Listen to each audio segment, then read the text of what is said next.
Hi everyone. सो इस video में हम यहाँ पर बात करने वाले हैं टीसीएस एनक्यूटी के बारे में, कुछ सिलेबस चेंजेस इन 2027 के बारे में। सो स्टार्ट करते हैं इस वीडियो को। सबसे पहले देखो, बहुत इंपॉर्टेंट हो जाता है कि अगर आपका टीसीएस का एग्जाम आ रहा है तो आपको ये पता होना चाहिए कि आपको पढ़ना क्या है। क्योंकि देखो, फॉर एग्जाम्पल मैं अगर एग्जाम्पल लेके चलता हूँ कि आप टीसीएस के लिए प्रिपरेशन कर रहे हो, फॉर एग्जाम्पल आप रीजनिंग के लिए प्रिपरेशन कर रहे हो, ठीक है। अब आपने सोचा कि चलो रीजनिंग के लिए प्रिपेयर करते हैं, मैं टॉपिक उठाता हूँ क्लॉक एंड कैलेंडर, छोटा टॉपिक है, कंप्लीट कर लेता हूँ। अब जब आप एग्जाम के अंदर गए तो आपको पता पड़ा कि भाई ये टॉपिक से तो क्वेश्चन आ ही नहीं रहे, एक भी क्वेश्चन आए नहीं पेपर में, तो आपकी जो मेहनत होगी वो तो वेस्ट हो जाएगी ना। तो ये चीज पता होना चाहिए कि बेसिकली कौन से ऐसे टॉपिक्स हैं जिनसे क्वेश्चन आ रहे हैं। इसलिए ये जो वीडियो है ये बहुत इंपॉर्टेंट हो जाती है, बिकॉज थोड़े बहुत चेंजेस हुए हैं टीसीएस के अंदर। जो टॉपिक्स हैं, नए नए टॉपिक्स आ रहे हैं, थोड़ा सा वेटेज चेंज हुआ है, तो सब कुछ डिस्कस करेंगे हम कि प्रीवियस कौन से टॉपिक से क्वेश्चन आ रहे थे, अब कौन से टॉपिक से ज्यादा क्वेश्चंस आ रहे हैं। बहुत इंपॉर्टेंट वीडियो हो जाएगी। Make sure to like this video and quickly खत्म कर देंगे इस वीडियो को। सबसे पहले, अगर आपका एग्जाम आने वाला है टीसीएस का, so you can purchase the TCS NQT mock test series. इसकी लिंक आपको डिस्क्रिप्शन में मिल जाएगी आपके प्रिपरेशन के लिए। इसमें आपको मॉक टेस्ट मिल जाते हैं बहुत कम प्राइस में। तो सबसे पहले तो इसमें जो लाइव टेस्ट है वो आपको मिल जाएंगे। ये लाइव टेस्ट का फायदा क्या है, जो एक्चुअल टीसीएस का एग्जाम होता है बिल्कुल वैसे ही लाइव टेस्ट आपको देखने को मिलते हैं। रीजनिंग का मिल जाएगा, वर्बल का मिल जाएगा, और आपको यहाँ पर न्यूमेरिक का मिल जाएगा। जो वर्बल एबिलिटी का सिलेबस अपडेट हुआ है इस साल, तो वो अपडेटेड सिलेबस के साथ आपको ये passage recall and fill in the blanks दो सेक्शंस आपको अलग से मिल जाते हैं, जिसमें आपको पैसेज रिकॉल का सेक्शन मिलेगा जो कि अभी अपडेट हुआ है, बिल्कुल रिसेंटली अपडेट हुआ है, राइट। अभी जस्ट एग्जाम में आना स्टार्ट हुआ है। फिल इन द ब्लैंक्स आपको मिल जाएंगे। जो कोडिंग क्वेश्चंस हैं उनको सॉल्व करने के लिए आपको प्रैक्टिस कोडिंग की शीट मिल जाती है। प्लस क्वेश्चंस को प्रैक्टिस करने के लिए आपको मल्टीपल प्रैक्टिस सेट्स मिल जाते हैं, जैसे क्वांट को, रीजनिंग को अगर आपको प्रैक्टिस करना है तो आपको टॉपिक वाइज यहाँ पर सेट्स मिल जाएंगे टाइमर के साथ, जिससे आप प्रैक्टिस कर सकते हो। उसके अलावा you will be getting the daily test for practice, ठीक है। मल्टीपल आपको डेली टेस्ट मिल जाएंगे प्रैक्टिस करने के लिए। और टीसीएस जो एग्जाम है वैसे आपको एक्चुअल एग्जाम बेस्ड टेस्ट भी मिल जाते हैं। मोर देन 1000 क्वेश्चंस यहाँ पर आपको प्रैक्टिस के लिए मिलते हैं, तो लिंक आपको मिल जाएगी डिस्क्रिप्शन में, which you can use for purchasing the mock test. Start करते हैं वीडियो को। सबसे पहले बात कर लेते हैं सबसे बड़ा चेंज किस में हुआ है। तो सबसे बड़ा चेंज हुआ है रीजनिंग में। ध्यान से सुनना, रीजनिंग में बहुत बड़ा चेंज हुआ है, मैं आपको डिस्कस करके बताना चाहूंगा। सबसे पहले देखो, ध्यान से सुनो, 20 क्वेश्चन आते हैं। 20 क्वेश्चन को सॉल्व करने के लिए आपको 25 मिनट का समय मिल जाता है, ठीक है। इतनी बात समझ में आ गई। सबसे इंपॉर्टेंट आपको बताना चाहूंगा, ये जो टॉपिक है कैलेंडर्स एंड क्लॉक, इसके क्वेश्चन यहाँ पर टीसीएस की तरफ से अब नहीं आ रहे हैं। ये मैं आपको सबसे पहले एक इंपॉर्टेंट चीज बता रहा हूँ। अब इतने भी एग्जाम्स हुए, मैक्सिमम एग्जाम्स में कैलेंडर एंड क्लॉक से क्वेश्चंस नहीं आ रहे हैं। सो अभी के लिए आप इस टॉपिक को अवॉइड कर सकते हो। जिस टॉपिक से क्वेश्चंस आ रहे हैं बहुत सारे इस बार नए में, तो वो नॉन वर्बल के लिए आता है। बट नॉन वर्बल में आपको इसमें क्वेश्चंस मिलेंगे अलग से डाइस के। एक आप ये बोल सकते हैं, ये टॉपिक को थोड़ा सा टीसीएस ने प्रायोरिटी पर रख दिया है। डाइस के जो क्वेश्चंस है ना वो ज्यादा आ रहे हैं। सो ये डाइस बहुत इंपॉर्टेंट है भैया, ये जरूर करके जाना। डाइस इंपॉर्टेंट काफी ज्यादा हो गया है। डाइस के क्वेश्चन मतलब कैलेंडर एंड क्लॉक को आप हटा के यहां पर लिख सकते हो डाइस, एंड डाइस से क्वेश्चंस यहां पर हमें देखने को मिल रहे हैं। नॉन वर्बल का जो वेटेज है वो कम कर दिया है। पहले काफी सारे क्वेश्चंस आते थे नॉन वर्बल से, 4 से 5 क्वेश्चंस आते थे, इसको कम कर दिया है। अब 2 या 3 ही क्वेश्चंस आ रहे हैं नॉन वर्बल से। कोडिंग डिकोडिंग का वेटेज वैसा ही है, 1 से 3 क्वेश्चन यहाँ पर कोडिंग डिकोडिंग से आ रहे हैं। ये इंपॉर्टेंट टॉपिक है। ब्लड रिलेशन से भी आपको लगभग 1-2 क्वेश्चन, 3 क्वेश्चन देखने को मिल सकते हैं। सीरीज के क्वेश्चन कुछ कुछ टेस्ट में ज्यादा आए हैं, तो न्यूमेरिक सीरीज हो गई, लेटर बेस्ड सीरीज हो गई, या सीरीज बेस्ड जो क्वेश्चंस है ना काफी सारे टेस्ट में, उनमें से ज्यादा क्वेश्चंस आए हैं, तो सीरीज थोड़ा सा इंपॉर्टेंट है। अरेंजमेंट्स, ये हो जाता है सबसे ज्यादा मोस्ट इंपॉर्टेंट टॉपिक, सबसे ज्यादा मोस्ट इंपॉर्टेंट टॉपिक हो जाता है, बिकॉज हाईएस्ट क्वेश्चन जिस टॉपिक से आ रहे हैं वो है अरेंजमेंट्स। अरेंजमेंट से आ रहे हैं सबसे ज्यादा हाईएस्ट क्वेश्चन, तो इसको बिल्कुल भी मत छोड़ना। Linear, parallel, floor, height base arrangement सब कुछ आ रहा है। सो ये बहुत ज्यादा इंपॉर्टेंट हो जाता है। डेटा सफिशिएंसी एंड सिलोगिज्म, इससे ऊपर नीचे हो रहा थोड़ा बहुत, लेकिन जो बाकी बचे हुए टॉपिक्स इतने क्वेश्चन हो जाते हैं, बाकी बचे क्वेश्चंस जो है वो डेटा सफिशिएंसी, सिलोगिज्म से आ रहे हैं, और पजल टाइप्स आ रहे हैं। तो जो पजल टाइप जो क्वेश्चंस होते हैं वो यहां पर हमें देखने को मिल रहे हैं बाकी के बचे हुए टॉपिक से।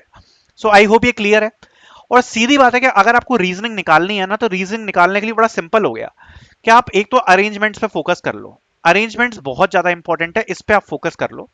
अरेंजमेंट्स के बाद आप फोकस कर लो सीरीज बेस्ड क्वेश्चन पे, ठीक है। कोडिंग डिकोडिंग पे केवल 3-4 टॉपिक बता रहा हूं आपको।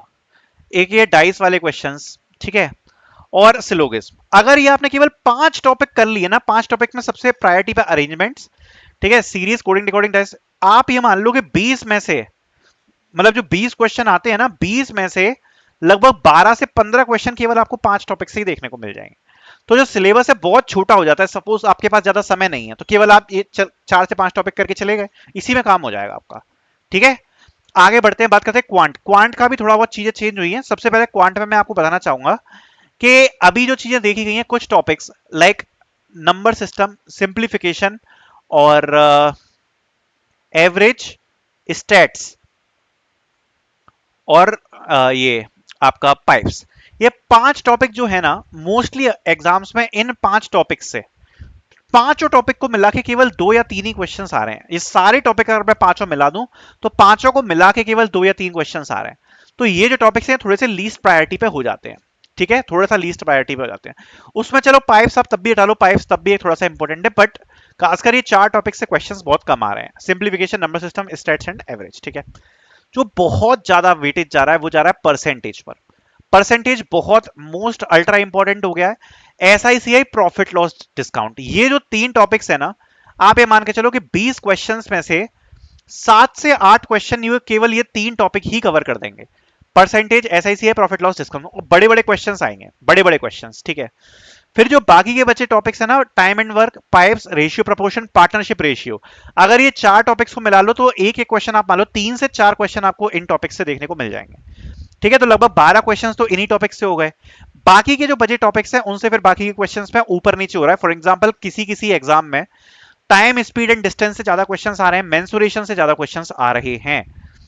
तो कभी तो इनका वेटेज बढ़ जाता है और कभी क्वाड्रेटिक इक्वेशन का वेटेज बढ़ जाएगा, कभी आपका स्टैट्स एवरेज के क्वेश्चन आ जाते हैं। तो मतलब इनमें थोड़ा सा ऊपर नीचे चल रहा है।